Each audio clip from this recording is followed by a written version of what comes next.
Good afternoon. We are now ready to call the third absentee meeting, May the 7th, 2019, 4 p.m. Call to order. And Ms. Deborah Bell will offer us invocation. Please stand.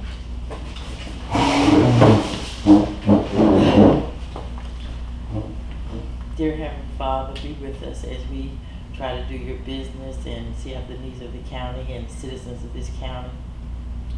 Lord, ensure that we do things that are proper and decent and in order. And we ask that you bless this meeting. In Jesus' name we pray. Amen. Amen. Thank you, Ms. Bell.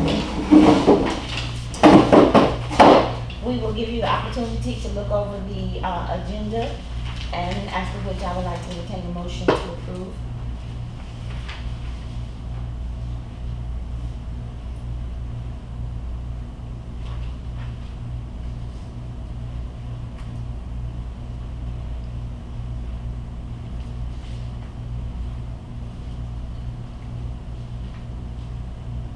Make a motion to approve.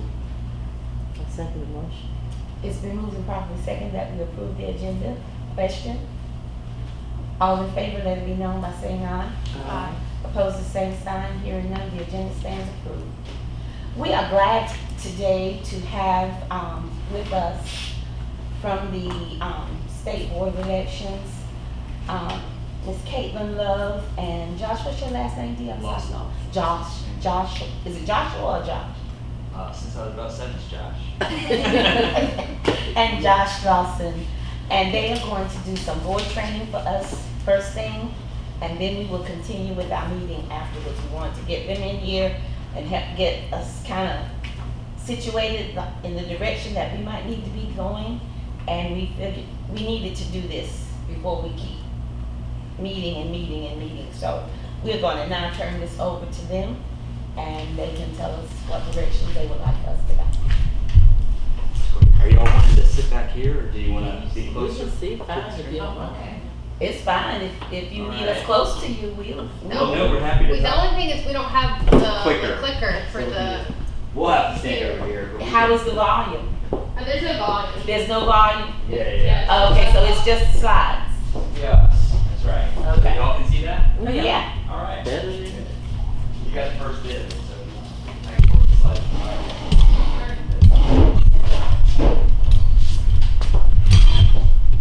right. So, thank you so much for having us here today. We appreciate that y'all are open to hearing what we have to say and hope that this training will be helpful for you. And we're certainly gonna go through some things. Some we'll spend more time on and some we'll spend less time on to make sure that there's time for questions for y'all at the end, because we want to make sure that this is the type of training that will be helpful to y'all. Like you said, I'm Caitlin Love. I'm Deputy General Counsel, and this is Josh Lawson. He's the General Counsel for the State Board. And so we're just going to go through some of the County Board member duties and responsibilities. So this is a brief overview of what we're going to go over today. We'll start out talking about the structure of the State Board of Elections and the County Board of Elections. Those have changed somewhat over the years. So we'll talk about how they changed and what they're like now. And then we'll go over county board duties, particularly the administrative duties, and then we'll touch briefly on what the quasi-judicial duties are, but not go into too much detail on those. And then talk about public meetings and finish with public records and a few don'ts, and then we'll have time for questions. Okay. So the current structure of the State Board of Elections is 5 members that are appointed by the governor. There are 3 members that are recommended by the Democratic Party and 2 members that are recommended by the Republican Party. And the State Board exercises oversight of elections in the state and also over campaign finance matters. The members serve 4-year terms, and the executive director serves 2-year term. And I don't want to spend too much time on the way things have been, but just really briefly, the structure now is very similar to the way that the structure was for many, many years, for at least 50 years. And starting in the end of 2016, the legislature restructured the State Board of Elections to be combined with the Ethics Commission and the lobbying portion of the Secretary of State's office. And so so there were a number of different versions of the legislation, some of which were enjoined by the courts for a while. The Ethics Commission, their board of 8 members was the governing body. That was for a very brief period of time. And then there was another version that was 9 members, and we had the 9 members for some period of time, mainly in 2018. But there was about 275 days when our board was vacant in the last 2 years. And so that's something where it has affected our ability at the State Board of Elections to administer elections due to not having a board for that period of time to administer elections. But now we do, and there's no pending litigation with the structure of the board, and so our board has been able to move forward with a lot of different things. But that's, for example, one reason that the CD9 investigation had to be put on hold when the board was going to hold the hearings, because they were dissolved. And so in January, that was another time when we didn't have the board. This is just a very general structure of how the State Board of Elections is structured. So there's the 5 state board members, and they hire the executive director, Kim Strack. She's been the executive director since 2013. And then the agency divisions are structured. We have our legal team, and we have elections team, the training and education team. We also have campaign finance, which does compliance and disclosure for campaign finance. And then we have our IT team. And the relevance for counties often is that somebody will call and say, well, I called the state board and I talked to you. But there's 87 plus people in those divisions. And so trying to track down exactly who is not quite as easy as like at a county board level where you can just kind of yell across the hall. So it's helpful sometimes to email helps track kind of who got what assignment. But that's just one thing that's and relevant. some of the divisions are larger, like IT Yeah. is one of the larger divisions, and then elections is larger. The legal team, which I think that's the next slide. Yeah. We're at a really small team. At one point during the merger, we actually had 9 attorneys. But then after the agencies were unmerged, right now we have 3 attorneys. So it's me and Josh, and then Lindsay Wakely, who mainly focuses on campaign finance matters. So that's why you may not have had as much interaction with her. We have a 4th slot for an attorney who we have hired on, and she's actually starting next week. Her name is Kelly Quick Turno. And previously she was with the nonpartisan legislative research division at the General Assembly. So we're really excited to have her on, and she is going to be working on elections matters, and particularly implementation of photo ID. So but as you can see, very, very small team. Josh and I are really the only attorneys who work on elections matters. And I think that takes us to our next, no, we're not quite there yet. But we're gonna have a slide where we give you an idea of how many people there are out in the county versus how small of a team we are. The structure of the county boards now composed of 5 members. So you have 2 members who are recommended from a list submitted by the Democratic Party, and 2 from the list from the Republican Party, and then the 5th member is appointed by the governor and doesn't have to be of a particular party affiliation. Obviously, y'all are a board with 4 members right now, but you are able to meet, and we're going to go into a little more detail later about the requirements for quorum and things like that. But county boards did used to be 3 members.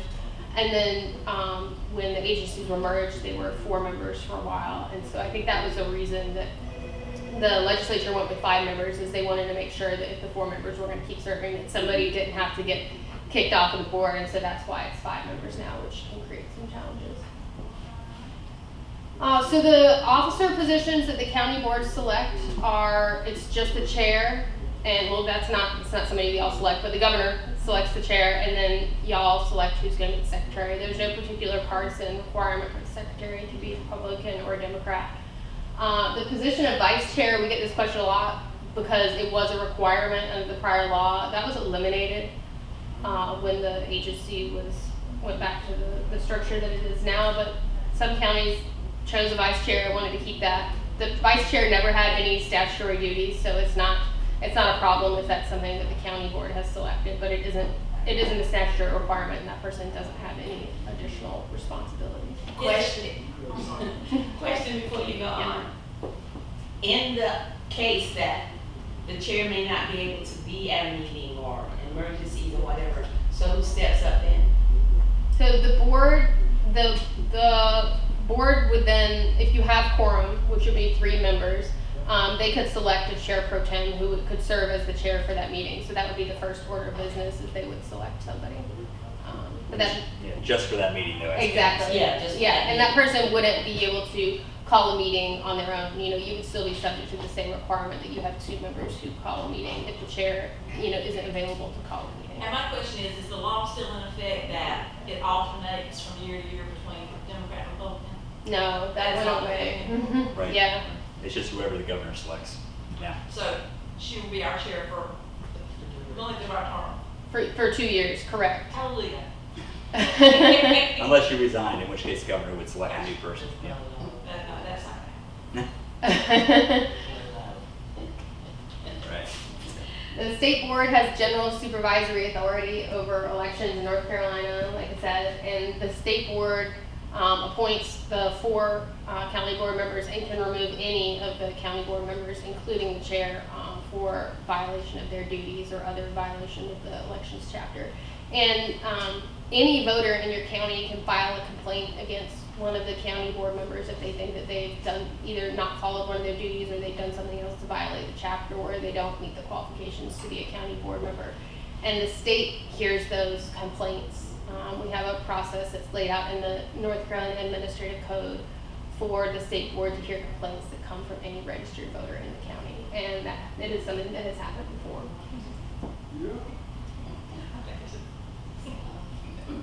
So the State Board of Elections Council are not counsel to your board or any other county board. We work for the State Board of Elections as an agency, and our ultimate duty is to our board, our 5-member board. We share privilege with them, which means that our conversations with them are protected from disclosure if it's us providing them with legal advice.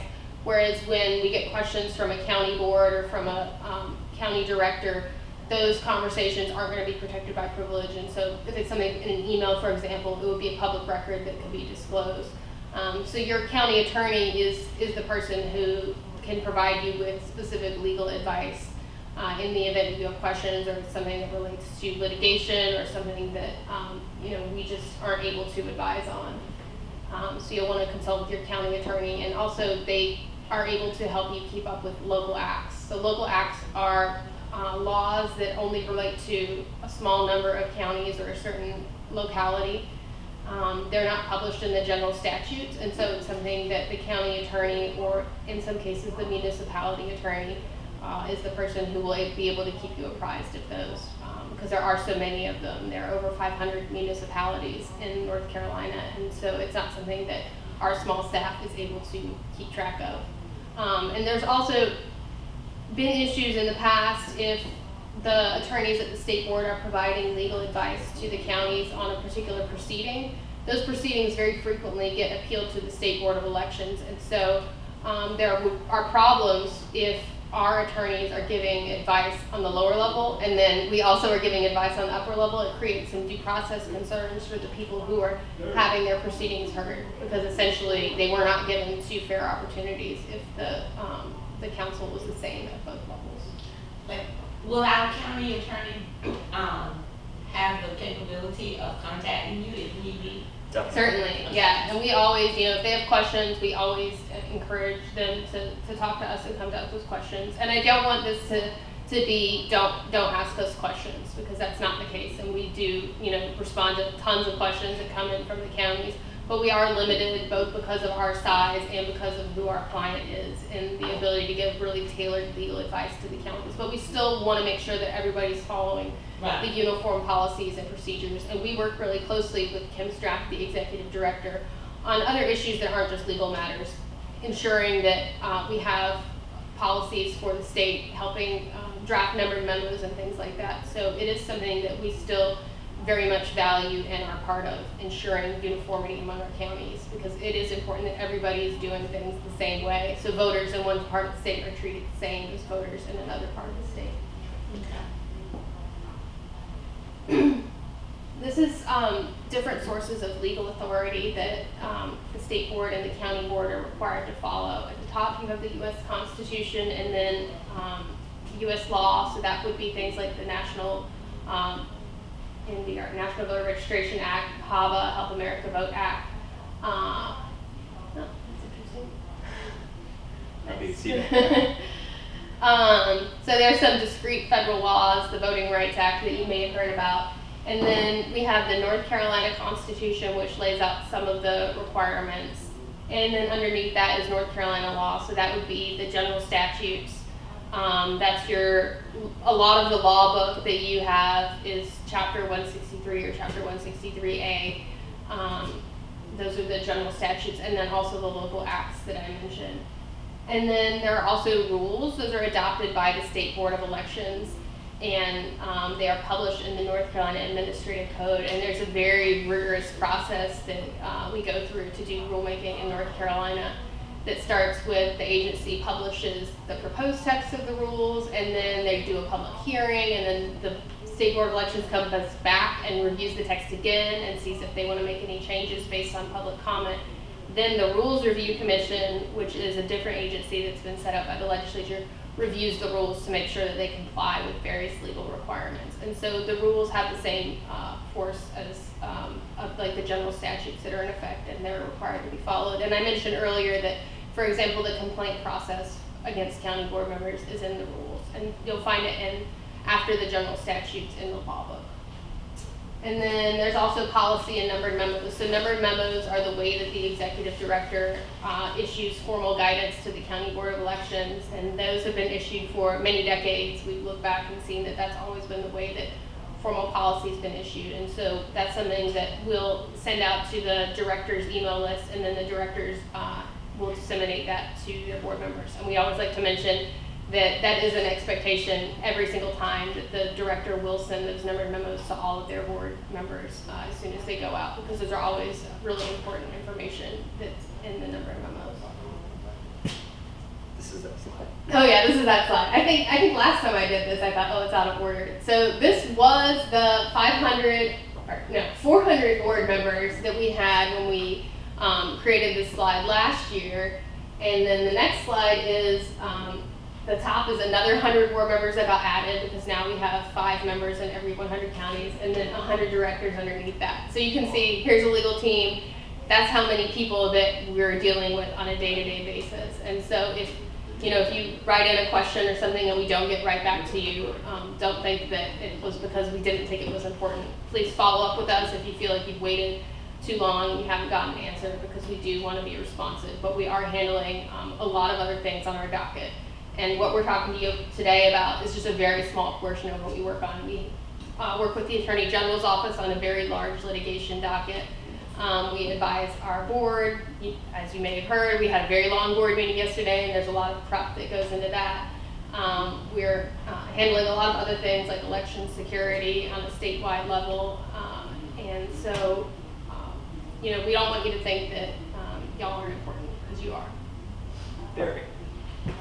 So here are we want to go over what the disqualifications are from serving on the county boards, because we do get questions about this quite a bit that come up even after people have been serving on the county board. So if you hold any office, whether it's state office, local office, federal office, you may not serve on the county board of elections. Yeah. I'm on the fire district now. I just got reappointed. Am I eligible or ineligible? Is the fire district, is that something that people get elected to? The commissioner's appointment. Okay, but nobody gets elected to it? You'll be okay. Yeah, I think that's okay. Am I illegal? Nope. Unfortunately, I know you want to be. Say yeah. I know you want to be. No. No, you'd be fine, because it's not an elective office. And then the second qualification that kind of starts to look that way, which is this Yeah. Office in a state congressional district, county or precinct political organization, it all has to do with a party division. That's like the congressional party. Yeah, you'd be fine on that service. So we've had people who they're the chair of their, for example, Democratic Party precinct. That person cannot serve on the county board of elections, or any other entity that's where you get appointed to or elected to by the party, anything like that. You're prohibited from serving. You can be a delegate to a political party convention. There's a small exception. You cannot be a candidate for nomination or election in Fairfield County Board of Election, and then you can't be the near relative of anyone who's a candidate, and all the relatives are listed there on the slide, and that's if someone's a candidate in your jurisdiction. So if someone, like in the 2020 election, if somebody filed that I was a new relative of, I would need to resign. Correct.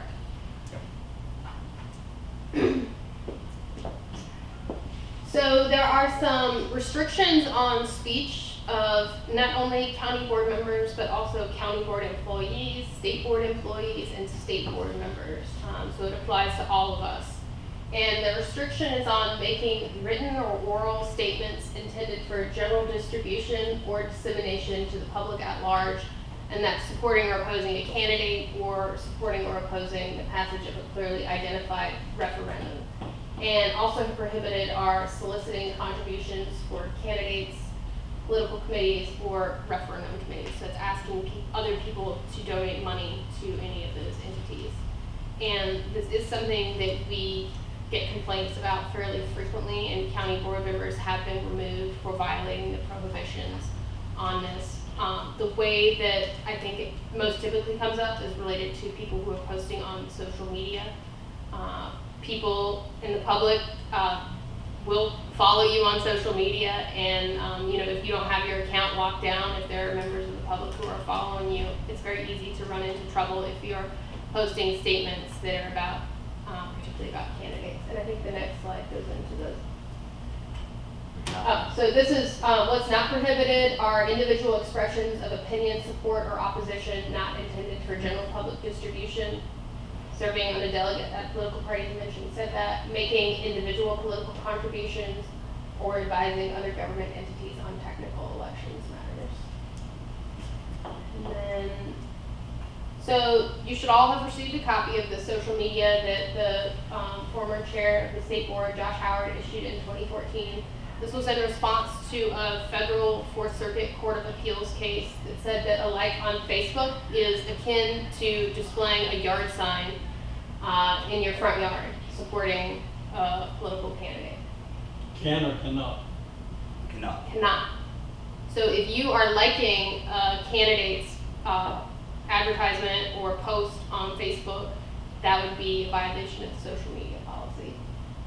So be careful what you post on social media, and if you have past posts that you think might violate this, you should review those. Commenting on any type of online forum where the public has access to that is something that could violate this if you're making statements that are related to candidates or to referendum. Is there anything else you want to add on that? No, and I mean, that's just the law. And then kind of around the law is all the stuff that makes sense or doesn't make sense as far as insulating your position, right? So like it's a clear violation of law and you can be removed if you go out there and say, Johnny's great, elect Johnny. But beyond that, you're wanting to try to create credibility around the elections process in general in your county. And you build up faith by that, by making sure that you're not perceived as being some hack for either side, right? And so in addition to the legal requirement, we always encourage county board members to see themselves as stewarding kind of the trust of the public, and the public isn't just one party or the other party, it's the public. And so you need to be thinking really hard about anything that would come close to walking up to that line, even though the line is just a candidate to referendum. You should try to hold that as